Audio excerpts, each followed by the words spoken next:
नमस्कार, स्वागत है आप सभी का स्टार न्यूज में और मैं हूं आपके साथ जुबैर चौधरी। वक्त तो चला है हमारी देवभूमि का, जहां सबसे पहले बात करेंगे बीजेपी के 44वें स्थापना दिवस की। इस दौरान देहरादून के बीजेपी मुख्यालय पर सीएम पुष्कर सिंह धामी ने ध्वजारोहण किया है।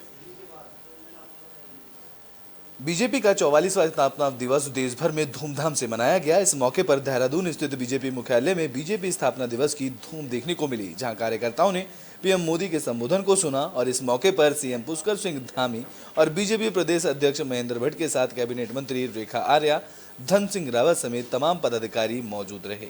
इससे पहले सीएम धामी ने प्रदेश मुख्यालय पहुंचकर ध्वजारोहण किया और लोगों को बीजेपी स्थापना दिवस के साथ हनुमान जन्मोत्सव की शुभकामनाएं दी। इस दौरान सीएम धामी ने कहा कि जिन महान कार्यकर्ताओं ने बीजेपी रूपी पौधा लगाया था, आज वह पौधा वृक्षवृक्ष हो चुका है। सीएम धामी ने कहा कि बीजेपी सरकार समाज के आखिरी छोर और आखिरी व्यक्ति तक हर सुविधा पहुंचाने के लिए प्रतिबद्ध है। उन्होंने कहा कि बीजेपी के संस्थापक सदस्यों ने जो आधारशिला रखी थी, उसी के आधार पर पार्टी काम करेगी और पार्टी आगे बढ़ेगी।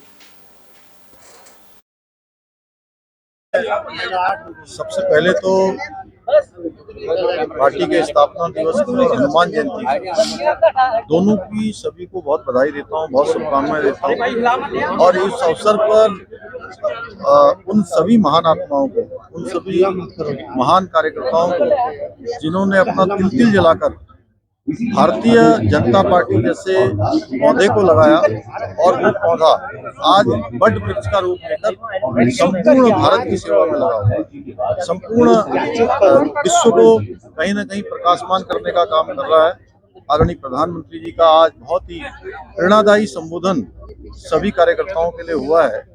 केवल उनके संबोधन में भारतीय जनता पार्टी केवल में बात उत्तरकाशी की कर लेते हैं, जहां चार धाम यात्रा को लेकर कैबिनेट मंत्री धन सिंह रावत ने समीक्षा बैठक की। उत्तराखंड में चार धाम यात्रा को लेकर तैयारियां शुरू हो चुकी हैं, जहां उत्तरकाशी में कैबिनेट मंत्री डॉक्टर धन सिंह रावत ने चार धाम यात्रा की तैयारियों का जायजा लिया। बैठक में कार्यों की समीक्षा करते हुए अधिकारियों को जरूरी दिशा निर्देश दिए गए, जहां यात्रा मार्गों पर सभी व्यवस्थाएं जल्द पूरी करने की बात को कहा गया। धन सिंह रावत ने कहा कि यात्रा के प्रमुख पड़ाव और धामों पर आपातकालीन स्थिति में एम्बुलेंस मुहैया कराने के लिए रिस्पॉन्स टाइम अधिकतम से 10 से 15 मिनट तक रखा जाए। साथ ही गंभीर मरीजों के लिए सरकार एयर एम्बुलेंस की व्यवस्था करेगी। यात्रा मार्गों पर पीने के पानी की व्यवस्था को लेकर भी निर्देश दे दिए गए हैं। इसके अलावा भूमि में स्थायी शौचालय और सड़क बंद होने की स्थिति में 24 घंटे जेसीबी की व्यवस्था करने के निर्देश दिए गए हैं। डीएम अभिषेक रॉयला ने चार धाम यात्रा को लेकर जिले में की गई व्यवस्थाओं की जानकारी दी। उन्होंने कहा कि यात्रा प्रबंधन को लेकर जिले में 12 सेक्टर मजिस्ट्रेट और 24 नोडल अधिकारी तैनात किए गए हैं। मुख्य विकास अधिकारी को यमुनोत्री पर, उपर जल अधिकारी को गंगोत्री धाम के लिए नोडल मजिस्ट्रेट बनाया गया है। जानकी चट्टी, बड़कोट, गंगोत्री हीना पार्किंग की सुविधा को लेकर 24 घंटे चाक चौबंद रखने की व्यवस्था भी यहां पर की गई है।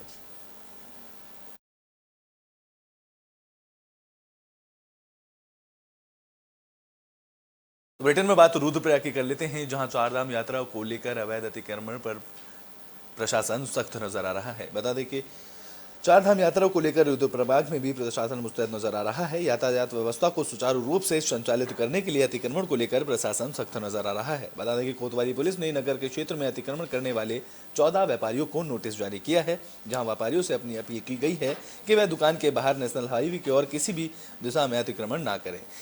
अगर कोई व्यापारी अतिक्रमण करता है तो उसके खिलाफ कानूनी कार्रवाई की जाएगी। बता दें कि रुद्रप्रयाग, बद्रीनाथ, केदारनाथ, हेमकुंड, रुद्रनाथ और महासुदेव धाम की यात्रा का अहम पड़ाव है। यात्रा काल में से यह बड़ी संख्या में लोग यहां पहुंचते हैं, लिहाजा जाम की समस्या इस दौरान पैदा होती है और जाम से निजात पाने के लिए प्रशासन अभी से एक्टिव नजर आ रहा है।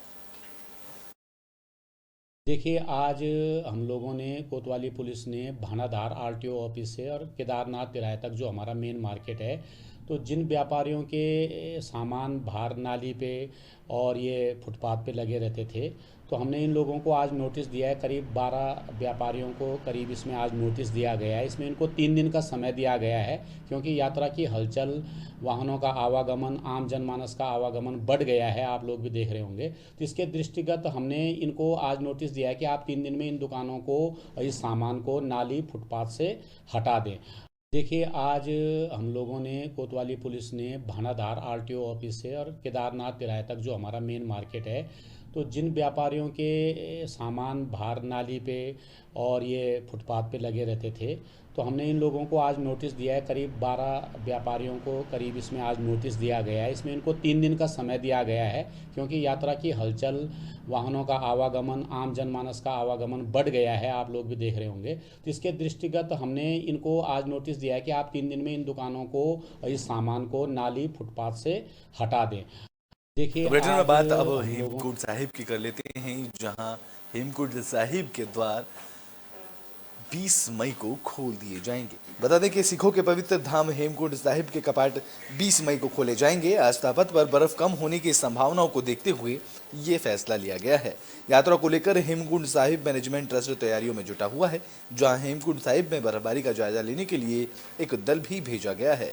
वहीं 20 अप्रैल को सेना के जवान आस्था पथ के बर्फ हटाने के लिए संघारिया रवाना होंगे, जहां मैनेजमेंट ट्रस्ट के अध्यक्ष नरेंद्रजीत सिंह बिंद्रा ने मुख्य सचिव SS संधू से भी मुलाकात की, जिसके बाद 20 मई से यात्रा शुरू करने का फैसला लिया गया है। तो वहीं अब हेमकूट साहिब के कपाट 20 मई को खोल दिए जाएंगे।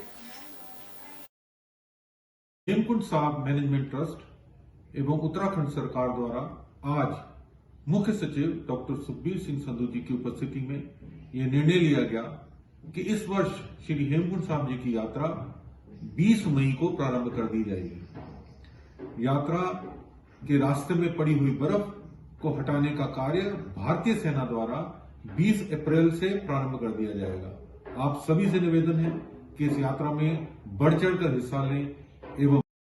तो ब्रिटेन में बात देहरादून की कर लेते हैं, जहां सीएम पुष्कर सिंह धामी राज्य के आंदोलनकारियों से मिले। इस दौरान उन्होंने उनसे साथ मिलकर काम करने की बात कहा।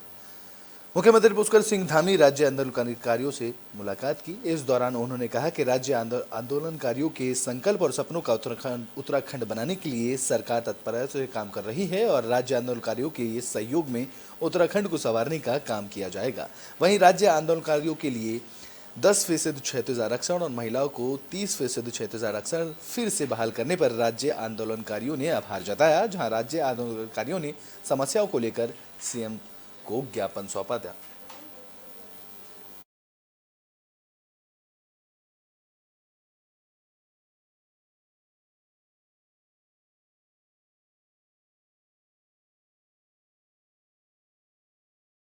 ब्रिटेन में बात पौड़ी की कर लेते हैं, जहां मोटर मार्ग पर पुल बनाने को लेकर यूकेडी के नेताओं ने एडीएम से मुलाकात की है।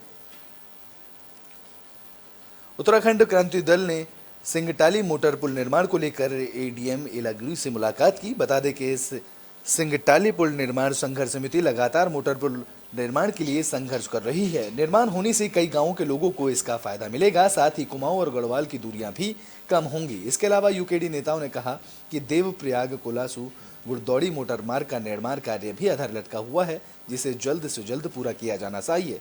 साथ ही यूकेडी के कोट ब्लॉक में सबधर खाल, धारी पोखरी और मोटर मार्ग पर निर्माण कार्य जल्द की शुरुआत जाने की मांग की गई है और मांग न पूरी होने पर उत्तराखंड क्रांति दल ने आंदोलन की भी चेतावनी दी है। अभी ये तो सिंगटाली मोटर मार्ग पड़ता है यहाँ पे यमकेसर ब्लॉक में। वहाँ के लोग काफ़ी सालों से 15-16 सालों से इस पुल के निर्माण के लिए मांग कर रहे हैं, जबकि इस पुल के एक बार स्वीकृति भी हो चुका था, फिर कैंसिल हो चुका है वो पुल। और उस पुल के लिए आज हमने ज्ञापन दिया है और 2 मांगे और है हमारे सत्तरखाल क्षेत्र में धर्री पोखरी ली गांव पड़ता है और अभी तक उस गांव में सड़क नहीं पहुंच पाई है। और जब वहाँ कोई बीमार पड़ता है तो बड़ी मुश्किल के साथ उनको लाना पड़ता है, सड़क में बड़ी दिक्कत। और एक ज्ञापन सौंपा गया है सिंगटाली पुल के संबंध में, जिसमें उनके द्वारा एक मांग की गई है पुल की, जो कि नियमानुसार उसमें कार्रवाई कर ली जाएगी। एक ज्ञापन सौंपा गया है सिंगटाली पुल के संबंध में, जिसमें उनके द्वारा एक मांग की गई है पुल की, जो कि नियम। तो ब्रिटेन में बात हल्द्वानी की कर लेते हैं, जहां हनुमान जन्मोत्सव की धूम देखने को मिली है। इस दौरान सुरक्षा के पुख्ता इंतजाम भी हल्द्वानी में देखने को मिले। उत्तराखंड के कुमाऊं मंडल प्रवेश द्वार कहे जाने वाले हल्द्वानी में धूमधाम के साथ हनुमान जन्मोत्सव मनाया गया, जहां शोभा यात्रा में 15 फीट के भगवान गणेश और एक और सभी को आशीर्वाद दे रहे थे, तो वहीं 15 फीट के बजरंगबली अपने 5 भाइयों के साथ नगर भ्रमण पर निकले। हनुमान जी के साथ उनके 5 भाई मतीमान, श्रुतिमान, केतुमान, गतिमान और ध्रुतिमान की झांकी आकर्षण का केंद्र रही। इस शोभा यात्रा में मनमोहक झांकियां देखने को मिली, जिसको देखने के लिए श्रद्धालुओं की भीड़ उमड़ पड़ी। शहर का माहौल कुछ इस कदर देखने बनता रहा, जहां हर और जय श्री राम और जय हनुमान के नारे गूंजे में।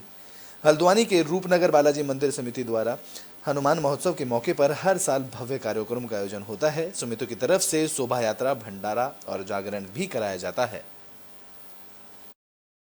मैं बहुत बधाई देना चाहता हूँ पूरन पाठक जी को और उनकी टीम को, जो कई वर्षों से इस यात्रा का संचालन कर रहे हैं। कल रूपनगर के मंदिर में भंडारा भी आयोजित करते हैं और भगवान श्री हनुमान के जन्मोत्सव को इस भव्यता से हल्द्वानी में मनाने जाने का बहुत बड़ा श्रेय पूरन पाठक जी और उनकी टीम को जाता है। और साथ ही साथ जितने भी, सबसे अच्छी बात है, आप देखिए सारे धर्मों का समागम इस हल्द्वानी शहर में है और नवरात्रि भी चल रही थी, रामनवमी भी हुई, अब हनुमान जन्मोत्सव भी है और रोज़े भी रखे जा रहे हैं, रमज़ान का महीना भी और ईद भी है। तो ये हमारे देश की एकजुटता और जो धर्मनिरपेक्षता है, उन सारी चीज़ों में कड़ी है, क्योंकि ये सब चीज़ें हमारे यहाँ बड़ी खुशहाली।